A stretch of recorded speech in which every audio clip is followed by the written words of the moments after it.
Oh, no way I took my pen.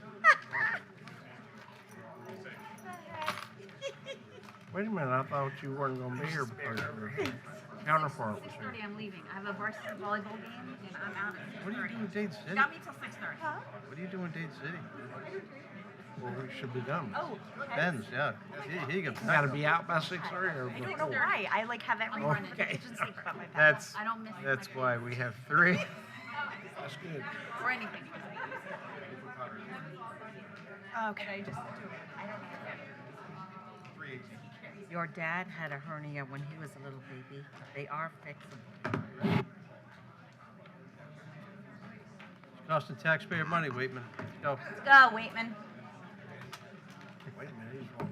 CFO. Hey. Okay.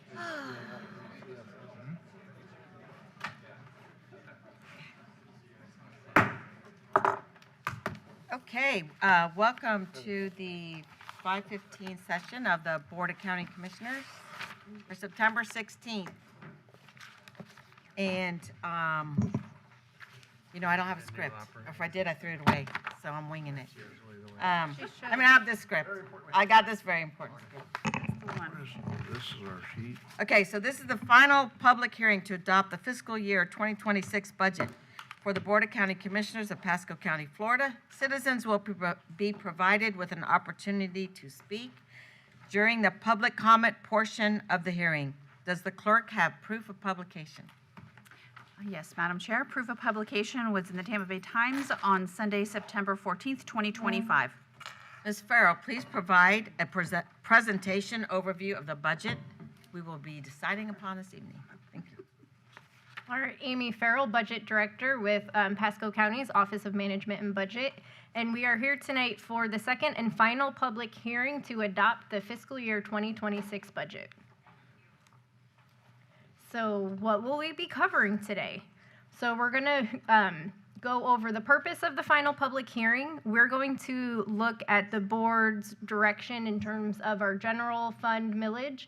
We're going to look at the overall resulting total budget. We'll do a dive into the general fund and the capital, and then we will pivot back to the each unique millage, adopting those, and then the overall budget. All right, so there's a large body of work that happens as we go through adopting a budget. It starts very early in January, so we'll be kicking off soon again, where we workshop with the board and we get their priorities for the upcoming year so we can take our 5-year strategic plan and narrow in our focus into what would we like to tackle in the next upcoming year. And so we'll also be able to give a recap of how the budget that we're presenting this evening encompasses specific areas of our 5-year strategic plan. And then we do a big county-wide kickoff with the whole county, and that's officially budget season for everybody, and everyone knows it's time to get to work. So what does that work look like? Well, in February, we go through revenue projections, and we look at the state of the general fund at that time, and we monitor the general fund and our various MSTUs throughout the course of the cycle. March through May, we've got kind of behind the scenes, we'll call it sleeves up, diving in with all of our department directors and taking a deep dive into budgets and trying to see where we can find some efficiencies. And later in this presentation, we'll talk high level about some of the ones we were able to find going through this cycle. And then we come back and we workshop with the board. In June, we get preliminary taxable assessed values. So we like to workshop with the board and show them here's the budget as it sits today. Preliminary taxable assessed values, here's how we think the general fund is going to look, and then we make sure these are the priorities we heard. Here's where we're going with the budget. Are we on point or do we need to pivot? And then in July, we get final taxable assessed values, and so we come back and we set the trim at that point. And then we go through some fine muscle movements all the way in August and September, and then we come back here where we can all find consensus on the most appropriate budget to accomplish our body of work while being very cognizant of the impact to our citizens and our taxpayers.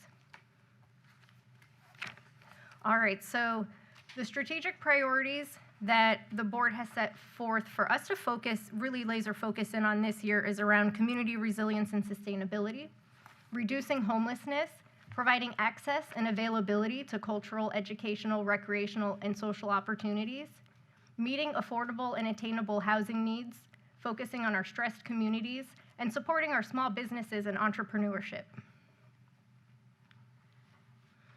All right, so during our first public hearing, and then earlier today when we did a regular presentation and we talked about all of the different fine-tuning that happened from the first public hearing to the final public hearing, the board directed staff to come back with a 0.025 mil reduction to the general fund, and so the question is, how did we achieve it? Mike, do you want to take this one over? Or do you want me to keep going? I can keep going. All right. All right. So we got here through a myriad of different ways. So the first thing we looked at was reducing travel, not just in the general fund, but across all funds. So a 5% travel reduction, and really are charging our departments with try to be as judicious as you can. And if we have online trainings, do that. Let's try to give some of the money back from travel and just be as judicious as possible and try to really maximize the virtual environment that has been around since COVID, really, right? Then we looked at our operations subsidy to the Road and Bridge Fund with our multimodal tax increment financing and found some opportunities for refinement there. And then we looked at some what we're calling good faith reserves to reduction to reserves, where we expect that some of our innovative ideas through operating, we're going to be able to put some savings throughout the year back into reserves. So we will be monitoring that very closely in the upcoming fiscal year and putting money back into reserves everywhere we can. And then the last bit is what I like to call some midday number crunching between earlier this afternoon and today to really massage that number to the 0.025 reduction that we're able to present to you today. And in that, we are able to give back over $1.4 million to the taxpayers. All right, so what does our total budget net of interfund transfers look like? So I said I was going to give some high-level insight on some of the work that we did to try to refine and find efficiencies in the budget. So let's take a look big picture. So this total budget that I'm presenting to you right now is $6,174,119 less than the fiscal year 25 adopted budget that we operated in this year. So we found $6 million where we could find efficiencies and trim down that budget. Now, in the general fund, we were able to find, before we even got to a millage reduction, we were able to find over $3 million of efficiencies. Now, for those of us who are more visual, like myself, we've got the table in a pie chart, so that way it's a little bit more visually representative of how the different components are in relation to each other. So you'll see the biggest component of our budget is the operating bit, so that day-to-day work that we're doing. If you go clockwise, that next piece is capital. So we've got $411 million planned investment into capital. We've got about that little sliver's $54 million of debt service for other capital projects that we financed. And then the last sliver is reserves, which is roughly 20% of our overall budget. All right, so let's take a look at that reserve pie a little bit more, because it seems like $453 million might be a lot. However, we have almost 200 funds, and so those reserves are components of those almost 200 funds with which we operate. So that top bit, that are our enterprise funds, so these are solid waste and our water utility funds. And so there are some bond covenants that dictate very heavily how much we need to keep in reserves in order to maintain our those different bond covenants and stay in alignment with those. So our internal service fund, so that's our fleet fund. So in there, we try to keep a reserve. Amy? So Yes. just I think a big highlight, that 168 enterprise fund, part of it's a waste energy plan, correct? Yes, and part of that is, yes, thank you, Commissioner. Part of that is,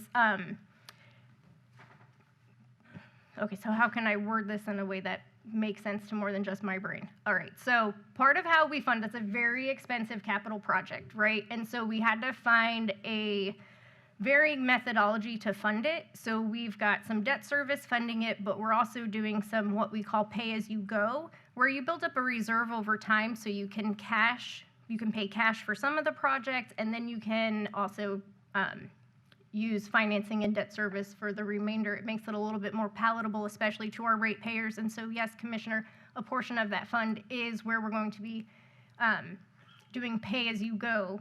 And so we expect that will come down in the next year as well. And how much was that expansion? Roughly 250 million. Yeah. Yes. All right, so then the next piece of the pie is our internal service fund. So in here, we have things like the fleet fund. And so the reserve we try to keep in our fleet fund is we are self-insured on a specific type of our vehicles. So we like to make sure, let's say we were to lose a quarter of our fleet in a storm or an emergency, we would be able to replace that fleet without having to come back and impact our customers. The next piece of the pie is our general fund reserve. So that is the bit of reserve held in our fund that houses our general fund property taxes, our half-cent sales tax, those things. And in that reserve, we also carry reserve for the constitutional officers who are not able to carry their own reserve. So the board holds reserves for rainy day for them as well. And that's, should be at 16%. So, Amended. right, so Government Finance Officers Association recommends 16.7% or 60 days of operating in reserves, and what we've presented to you right here is 12.5% or 46 days. So we are shy of that 60-day recommendation. Madam Chair? Yep. And we were there before the hurricanes hit. That's 60 days. Yep. Yes, we were there before. And then our special revenue funds, so these are things like our fire municipal services taxing unit is in there, the road rehabilitation MSTU is in there, and all those kinds of funds. Next is debt service, where there's certain places where we need to hold some reserve for debt service. And then the last bit, which seems like a really small sliver, is for capital projects. And you might say, Amy, why do we have such a small reserve in capital projects? And I would say because we really don't want to have a reserve for capital projects. We want to spend and execute. However, some of our capital dollars build at a rate where we need to carry, kind of like we were talking about the solid waste expansion, where we have to let it build up over time so then we could turn around and execute a project. And so what you're seeing there is a capital reserve across easily 20 funds, right? Where we're just trying to, in some of those funds, we're trying to build up so we have enough to execute a capital project. But as opposed to the other funds, there we have a target of 0%. Anything else before I move on from reserves? All right. Nothing. All right, so now let's start talking about the different kinds of revenues that come into the county. So that top piece of the pie, which is purple, that is our property taxes. So in that pie, there's the general property tax, your general operating property taxes, your fire municipal services tax, the road rehabilitation tax, and then all of our voter-approved or general obligation bond tax is in that top pie. That next bit, because finance people are quirky, that's our beginning fund balance or reserves. It's beginning fund balance if it's a revenue, and it's reserves if it's an expense, because we like to keep you on our toes. But we already talked about that, so I'm going to keep going. That bottom bit of the pie chart where it says charges for service fees and assessments. So think of this bucket as transactional revenues. I pay this thing, I get this service. I pay this thing, I get this item. So in there are so ambulance billing, we've got solid waste assessments, stormwater assessments, permitting fees, things like that. So it's one-for-one transactional. If we keep moving to that last bit of the pie where it says other sources, think of these as money comes into one bucket and then it comes out for different purposes. So in there we've got penny for Pasco, right? So we all contribute to Penny for Pasco, and then there's certain buckets it funnels into. Our fuel taxes, so that funds some of our operating costs for roads, that also funds some of our capital construction. Our federal and state grants are in that bucket, those types of things. Under other, we've got like the communication service tax. If we have any donations, the tourism tax, those types of things. All right, so we were looking at the macro 60,000 foot view, and now I'm gonna bring us down a little bit into our general fund. And so the column here that says tentative, so that was where we sat at the first public hearing, and final is where we sit now with the budget that we are proposing to you. And so just some small muscle movement adjustments here. Even though there's a little bit less in reserves, we're still at, the math is weird, but we're still at 46 days, but we are at 12.5% rather than the 12.7, but we're still holding firm at 46 days. Now, Commissioner Waitman's gonna ask me if we had FEMA reimbursements, where would we be? And my answer would be roughly 52 days. All right, so now how are we spending that money in the general fund? So you will. But can I say, Absolutely. I told you while I was on that call with Bay County, 10 years from their hurricane, they have not gotten their FEMA reimbursement yet. I'm hoping that we certainly don't have to wait that long. That's something we should have talked to our legislators about. If they have. We do a very good job with our paperwork, so we're hoping it won't be that long, but we'll stay the course. All right, so the biggest piece of this pie here is our public safety. And so over to the right, the purple table kind of breaks out what those components are. So the sheriff is the 190 million, corrections next, fire rescue. And then in that other, we've got things like emergency management, public safety admin, juvenile detention, things like that. We've already talked about reserves. The next piece of the pie are general government. So think of things like maintaining our facilities, our information technology department, human resources, those types of things. Think internal support type services. The next piece of the pie are our other constitutional officers and the 6th Judicial Circuit. And then that last piece, the green piece, that's where parks, community services, and libraries are.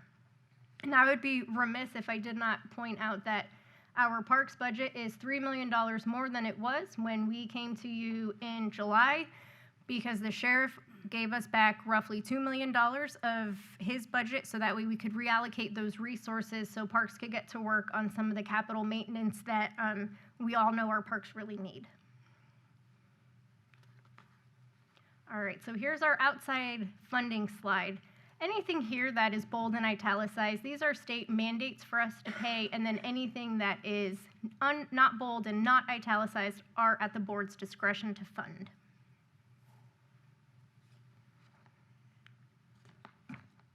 So then here's our constitutional officer budget request for FY26 and what the county administrator is recommending for approval.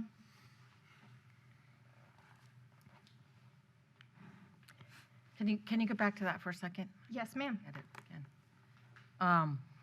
Do we know where we ended up with raises for everybody?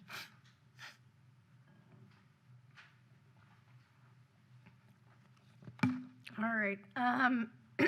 So property appraiser, I believe, is at 5%. The supervisor of elections was at 3.5. And the clerk, I know, is tracking with us as well at 3.5%. So we didn't get any traction on It's- everyone at 3.5. It's my understanding it would require an appeal to the Department of Revenue, and resubmitting the budget would actually probably cost more than it would save at this point. Okay.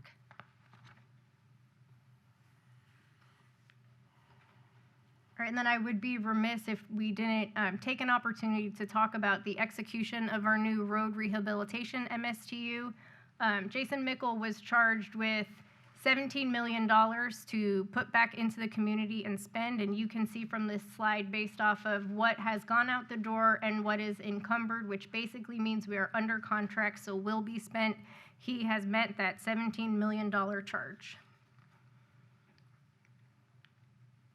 And so how is he planning to spend his revenue next year? And so here you'll see FY26 plan, 27, and 28, his plan based off of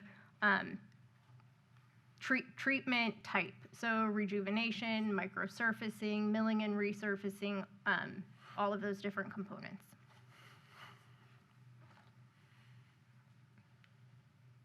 All right, so when we look at our 5-year capital improvement plan, so this includes everything except for the general fund because we've already talked about that. We've got a $1.8 billion 5-year plan. We do only adopt the 26 plan, but we like to show the 5 years that we have planned out. And then because it is the largest piece of our 5-year plan, we have a separate slide dedicated to our transportation engineering capital. And here on the bottom, you can see those major capacity projects and when they're slated to come online and how much we're estimating. And then it was very much a hot topic with our board. You will see that in FY26, we have some money slated for a sidewalk on Shady Hills from Mary Giella Elementary to Bosley Drive.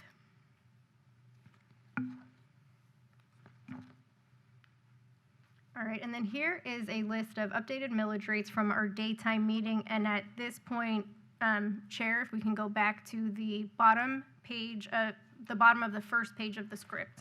In accordance with Florida Statute 200.065, the first issue to be discussed is the recommended millage rates and the percentage changes from the rollback rates.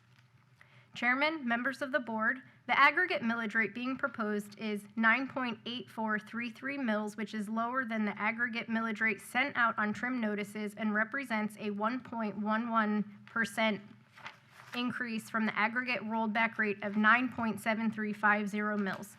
The reason the aggregate millage rate is higher than the rollback rate is because the total taxable value increased between last year and this year.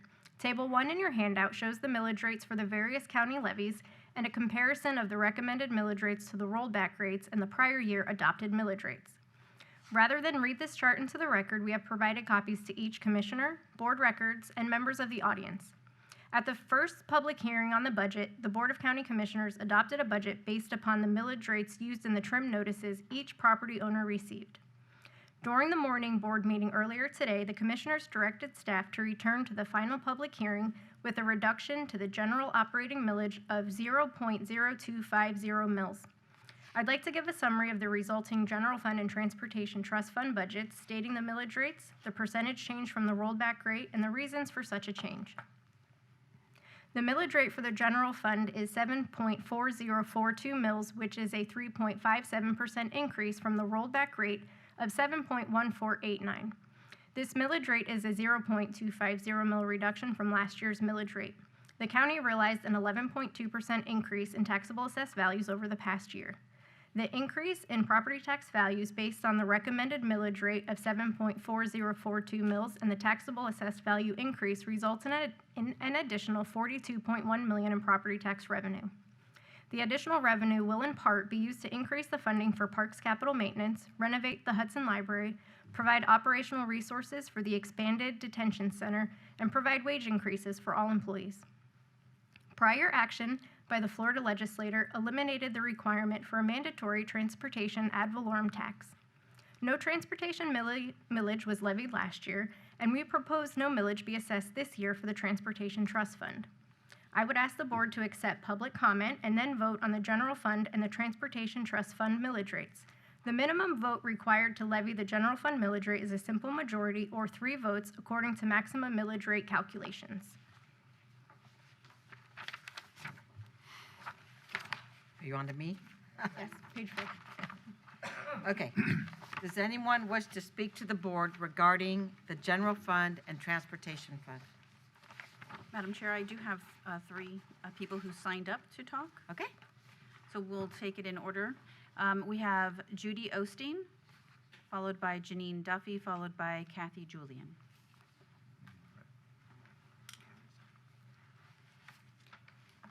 Hello, my name is Judy Osteen. I live at 7650 Osteen Road, Newport Richey, Florida. I've been married to Richard Osteen for 57 years, and he will be 76 years old come October the 12th, who has lived at this property all his life. He was born there 76 years ago. A neighbor of mine drew this to my attention. They want to open Osteen Road from Massachusetts Avenue to Orchard Lake Road, bringing it through our property and into a subdivision that is closed in. It would be like taking and putting mass transit traffic through a locked, gated community. I don't know why you want to do this. You tried it in 2003, and it didn't happen because it went to a 90-degree curve from Osteen on to Orchard Lake Road. Why are you doing this now? She sent me this. It says Osteen Road Connection Feasible Study This is that she found on the internet. budget, this is the budget hearing. It has nothing to do with a transportation study. Well, I would like to let you know that I'm against this as a landowner. I can Thank have you. Public Works, ma'am, if you'd like. Branford, Yes, would you someone speak can to meet her you in the about that? back. Thank you. Are you telling me you don't want to hear from me? If you're commenting on the budget and the I put on the note there that it was for the opening of Osteen Road. that's not what this public hearing is about. It's a county commissioner meeting, correct? It's On the budget. It's a special meeting. We it's had a our budget meeting meeting. today, earlier. Public comment happens in the morning. This is our budget meeting. So, Okay, then I will be back. Sure. I totally oppose this. Hey, ma'am, I'm your commissioner, and I'm having my assistant meet you out back, okay? So she can talk to you? My aide, okay? there she is. If you turn. No, I prefer to talk to you. You can call me anytime. Absolutely. Are you related to Catherine? Catherine? Nope, she can't hear me. All right, well, Janine Duffy?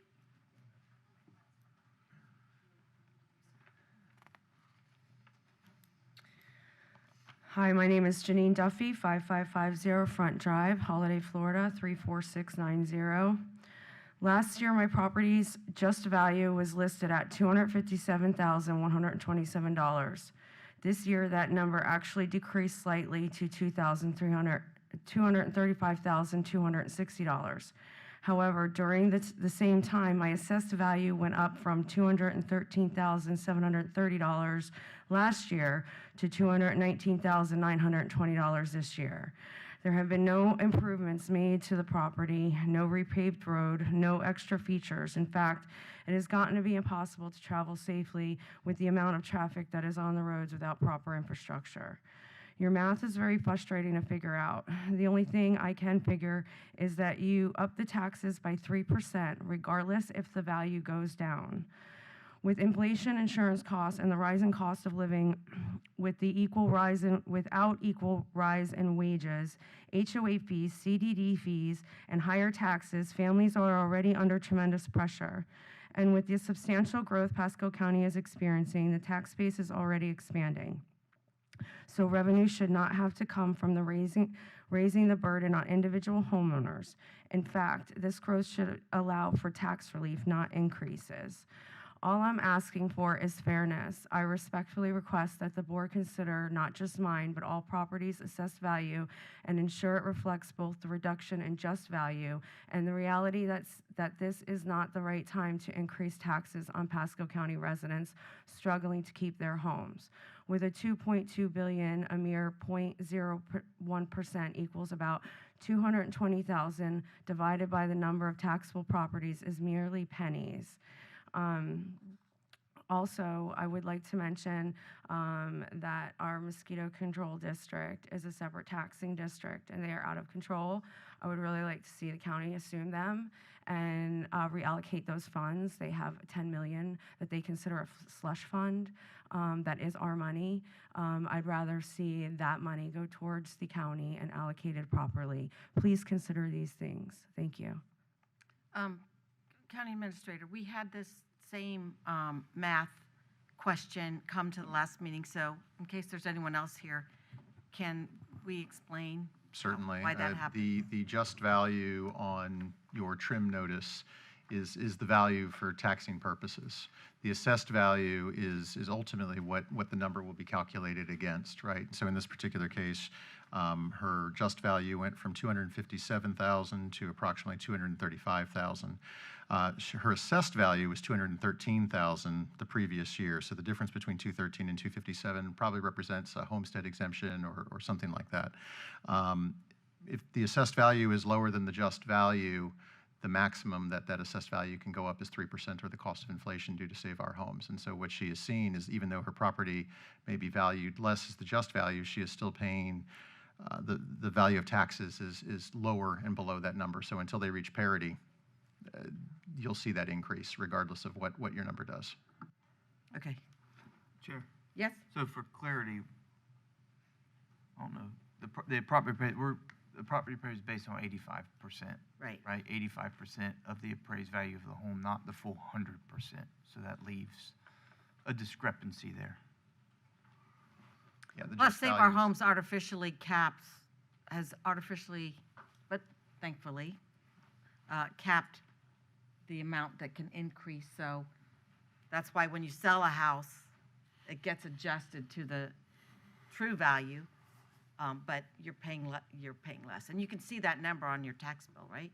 It says that this home, I think it says at this home, somewhere you can see that true number Yeah, it's spelled out on the trim, yes, ma'am. on the trim. Okay. Okay, who's next? Kathy Julian.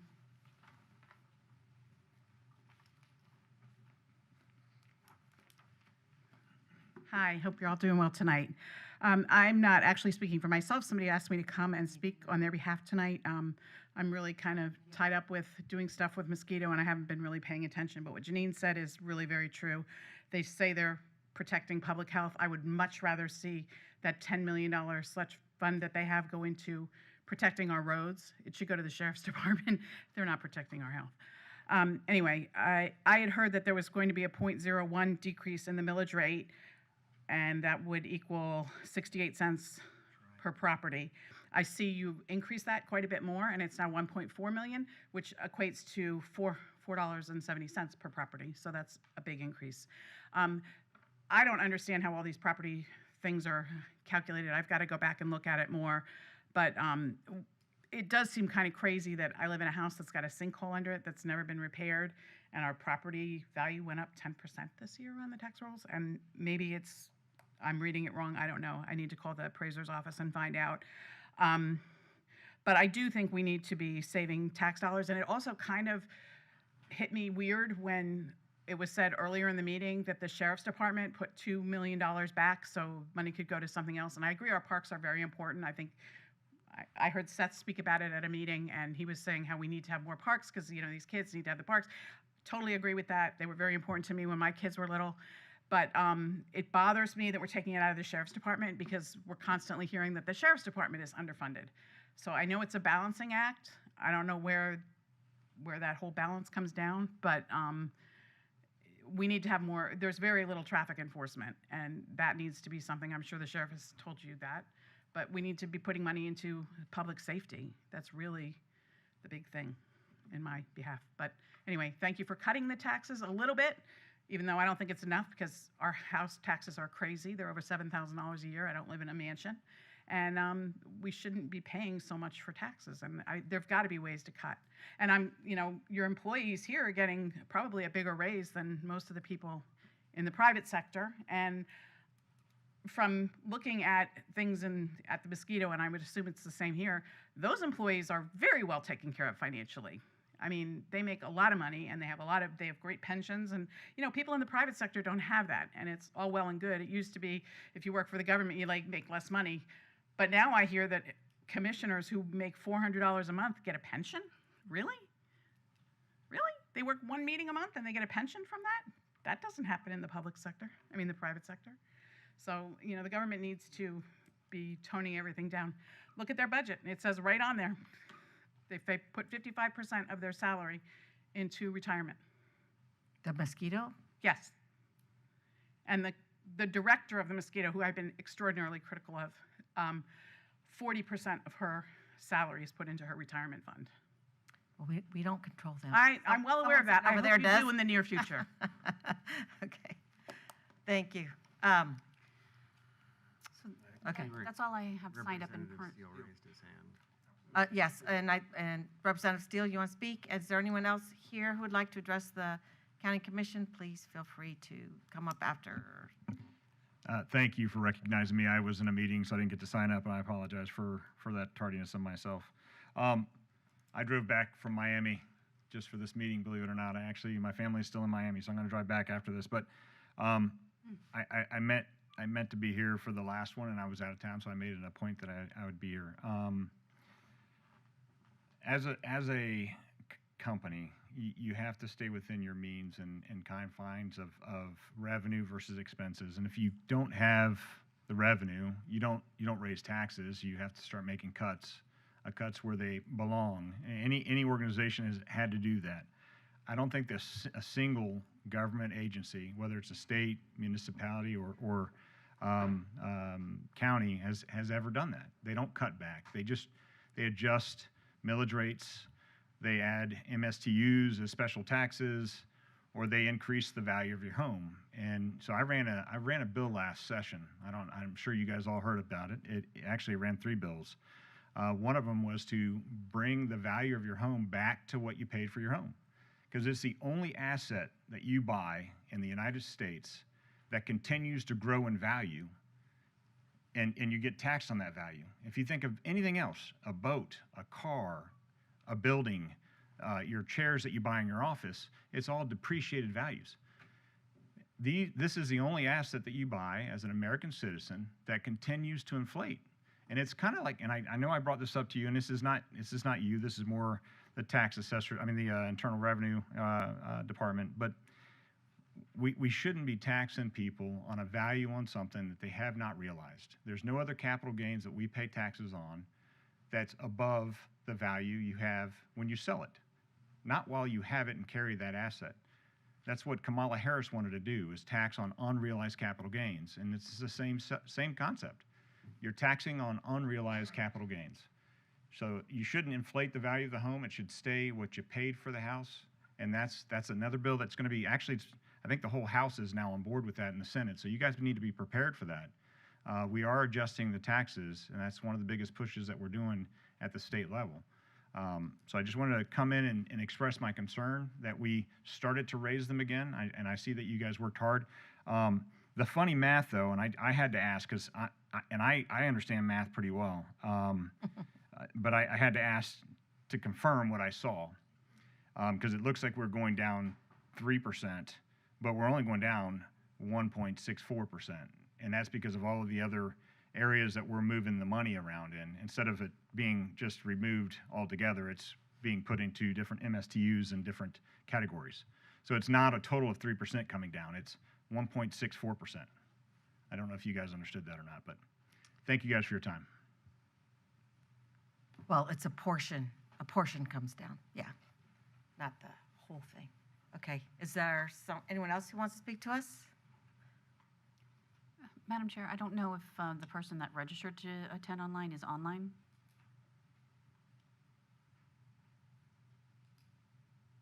Okay.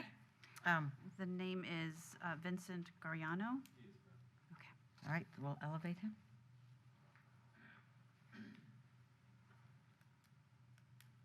Okay, Mr. Gariano, you should be able to unmute and speak.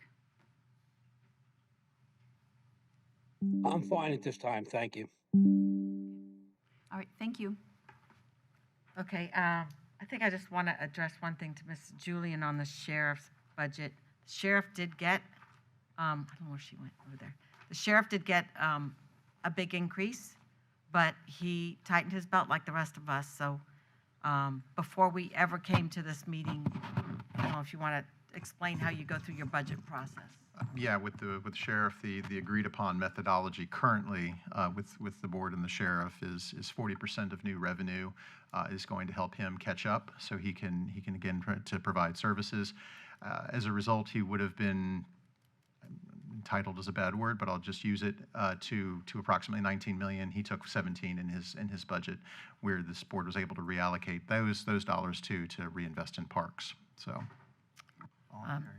And then another interesting thing about this board, Commissioner Mariano was on the board back then. This is to Representative Steele, and we can get you the numbers.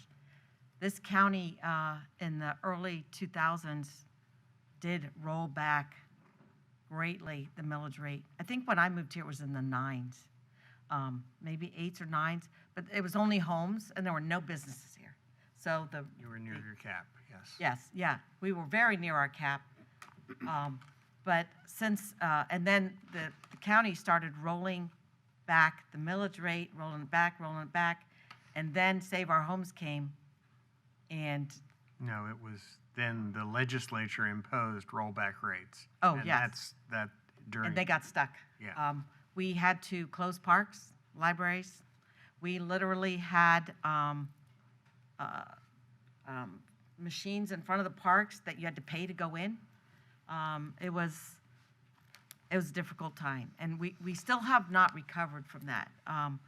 But as one of the fastest growings in America and providing what we think is a pretty good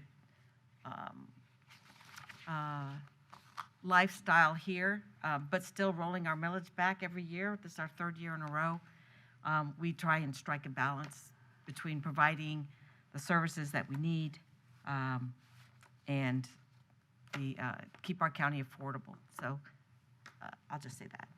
Okay, does anyone else want to talk about anything here? Okay, is there a motion to adopt the millage rate for the general fund of 7.4042 mils? No. No.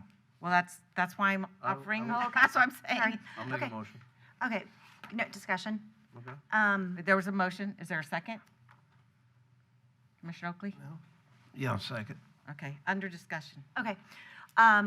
Quick question, and I thought of it late, my apologies, but other than fire safety, the sheriff's office, corrections, things like that, how many open jobs do we have right now that aren't currently filled? I do not have that information in front of me. Our rolling average is approximately 10% vacancy rates overall. That could be across various departments. Many are in corrections right now. Okay, so many are corrections? Okay, because my question was if they were not in corrections, public safety, anything related, that if we didn't need those positions, could we do away with them? I would not recommend that. Okay. My other question is, or comment, instead of 5% going to 7% for travel. Anybody thoughts on that? Because we're already saying, right now we're at travel 5%, bumping it up to 7, and then also implementing if there's an online option, everybody has to do online instead of traveling. So if you need a certification or something, or you want to go to something, if there's an online option, you take it. Understand that. So are you recommending increasing the travel budget by 2%? Right, well, from 5 to 7. Taking it off. From You're 5? talking about deducting from 5, She's saying reduce the 7% cut. off, right? Make the cut Make the bigger. cut bigger, Correct. like 5 to Yes. 7. Oh, I'm sorry. That has nothing to do with the millage, that's. No, but I'm just seeing if, we're trying to get everybody on board to that extra 500,000 Yeah. to get to 0.3. Yeah, we're already working on plans to get that. Obviously, we made the additional, 500s or 5,000s of a cut. We've got, an approach that we're going to go. And as I committed to this board as well, as we find and realize those savings, again, I'll use the IT group as a prime example, we're going to plow those monies back into our reserves. And if we find deeper savings, we'll do the same thing. The 7% commissioner, that would represent probably another $13,000 of savings to the general fund departments. Would it be 27,000 total? No, I think closer to 48. I think Okay. total on the general fund, which is not insignificant. Right, but before the break, we were at 0.25, 2.5. 0.025, I know. correct. 0.025. Boy, it's been a long day. Yes, it has. Anyway, so I'm trying to get to 0.03. We've already, I'll defer to the board. Can I help, Yes. Chair? already voted. We are under discussion, Robert's rules, though, it's not endless. Go ahead. Chair. So remember earlier we were talking about the DR, disaster relief fund reimbursements.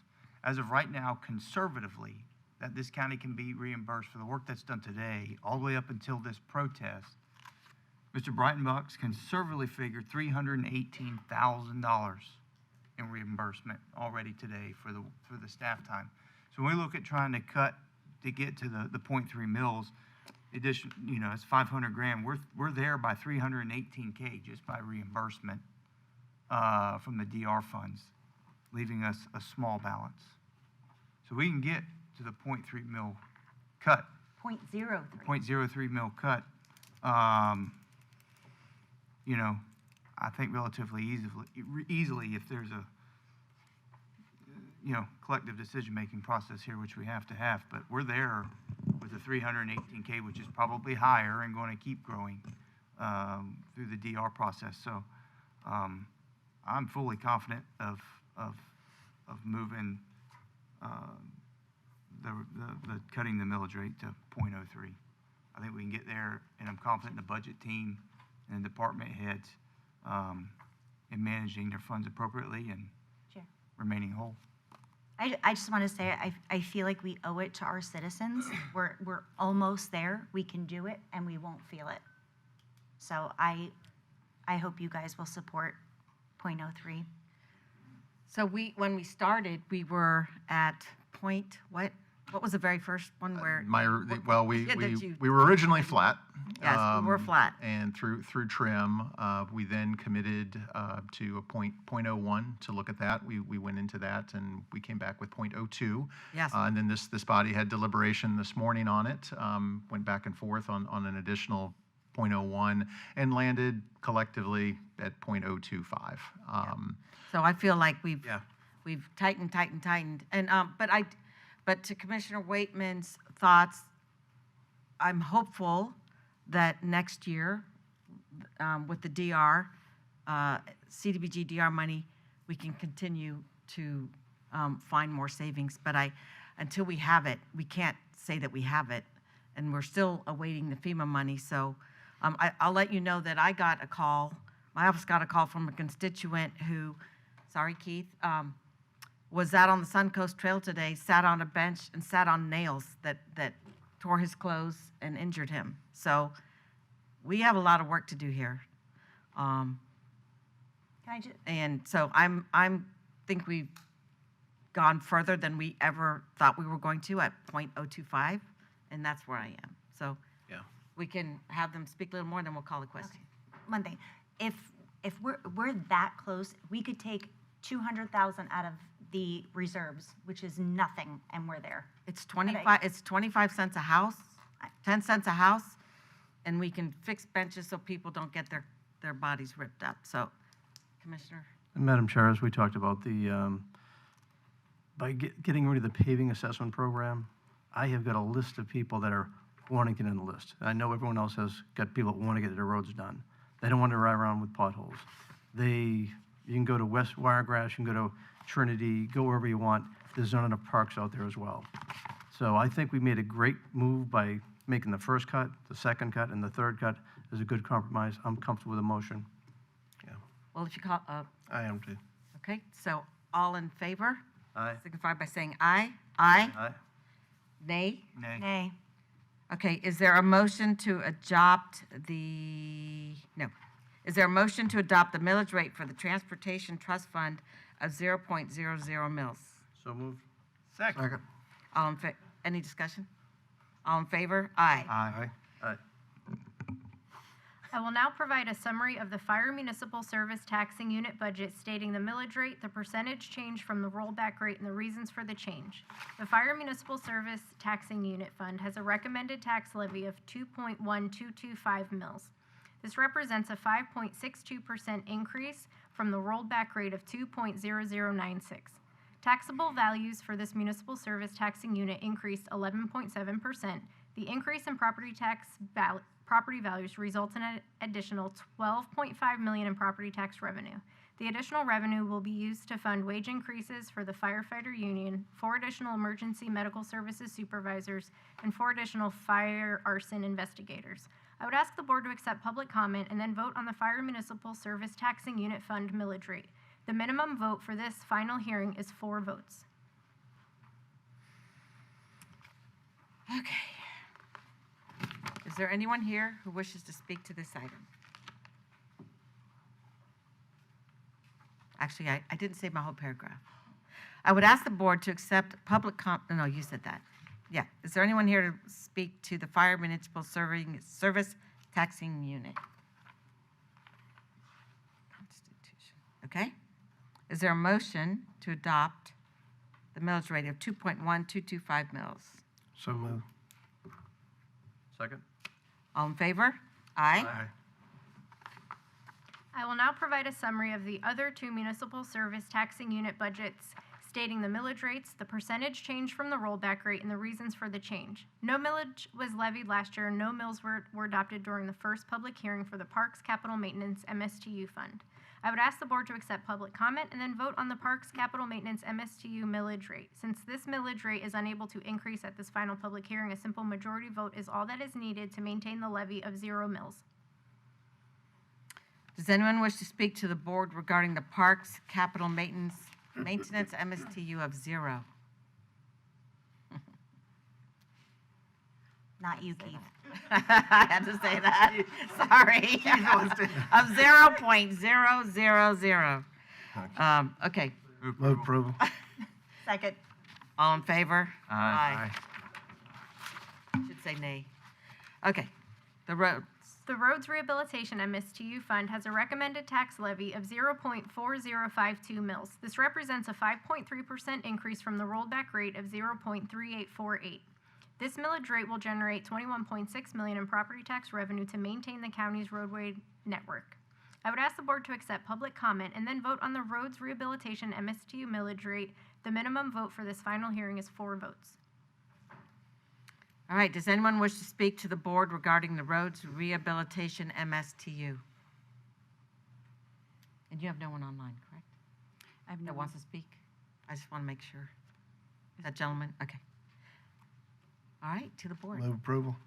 Second? All in favor? Aye. Aye. I will now provide a summary of the 9 voter-approved debt service millage rates. These millage rates are levied to repay the debt service for the general obligation bonds to include 2 tranches each for the jail project, the Parks and Recreation projects, and the libraries projects, as well as 3 tranches for the fire rescue projects. The 9 individual millage rates are listed on Table 1 in your handout. Rather than read this chart into the record, we have provided copies to each commissioner, board records, and members of the audience. The total of the 9 voter-approved debt service millage rates is 0.2188 mils. This is a decrease of 0.0213 mils from the 2025 actual millage rates of 0.2401 mils. I ask the board to accept public comment and then vote on each debt service millage rate. There is no vote requirement for these millage rates, so a simple majority or 3 votes is needed. All right, is there anyone who wishes to speak to the board regarding any of the 9 bond millage rates?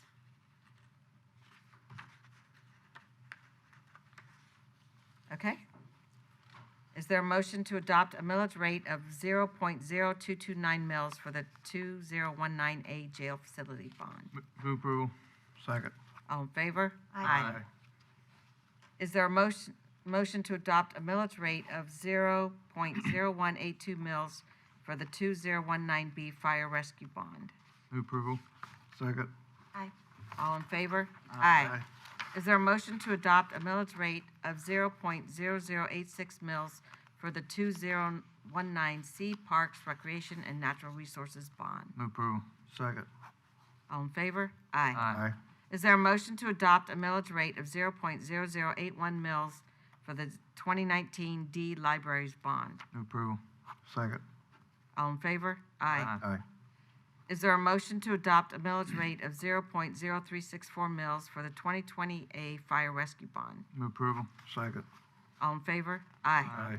Is there a motion to adopt a millage rate of 0.0077 mils for the 2021 A Libraries bond? Move approval. Second? All in favor? Aye. Is there a motion to adopt a millage rate of 0.0953 mils for the 2021 B jail bond? Move approval. Second? All in favor? Aye. Is there a motion to adopt a millage rate of 0.0116 mils for the 2022 A Parks, Recreation, and Natural Resources bond? Move approval. Second? All in favor? Aye. Is there a motion to adopt a millage rate of 0.0100 mils for the 2024 A Fire Rescue Bond? Move approval. Second. All in favor? Aye. I will now provide a summary of the remainder of the budget. If you refer to Table 2 in your handout, you will see the revenue sources and allocations identified by type without regard to individual funds as stated. Prior to any action taken by the board tonight, the budget totals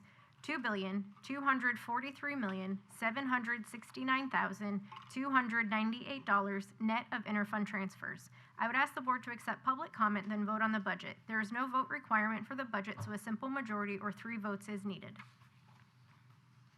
All right, we will now accept public comment on the budget. I see no one. I will entertain a motion. Do we want to have anyone on WebEx? Okay. No. Thank you. I will entertain a motion to adopt move. this. Excuse me? Okay. move. I will entertain a motion to adopt the fiscal year 2026 budget as outlined by staff, including those adjustments made since the tentative public hearing presented to the County Commission at its regular meeting earlier today. I'll take a So motion. moved. Second. All in favor? Aye. Okay. The actions you have taken today have set the final aggregate millage at 9.8433 mils, which reflects an increase of 1.11% above the rolled back rate. I will now read the resolution adopting the millage rates by title only.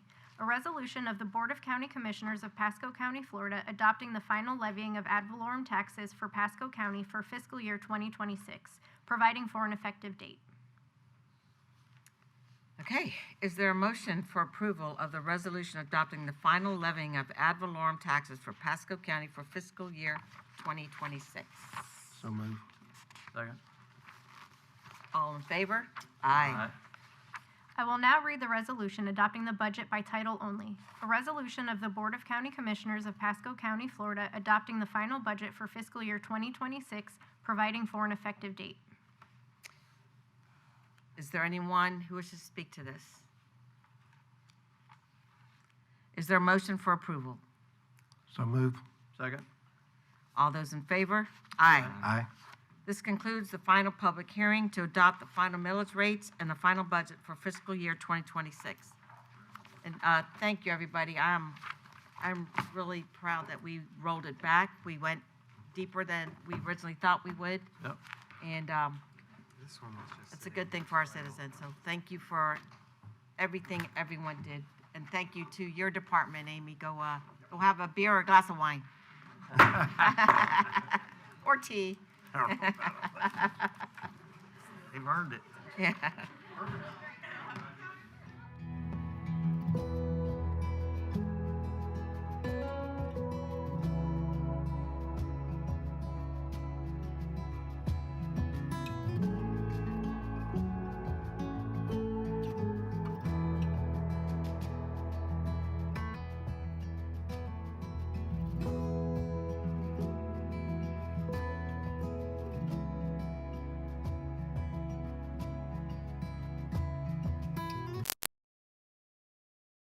Pasco County waterways and wildlife depend on you to keep them healthy.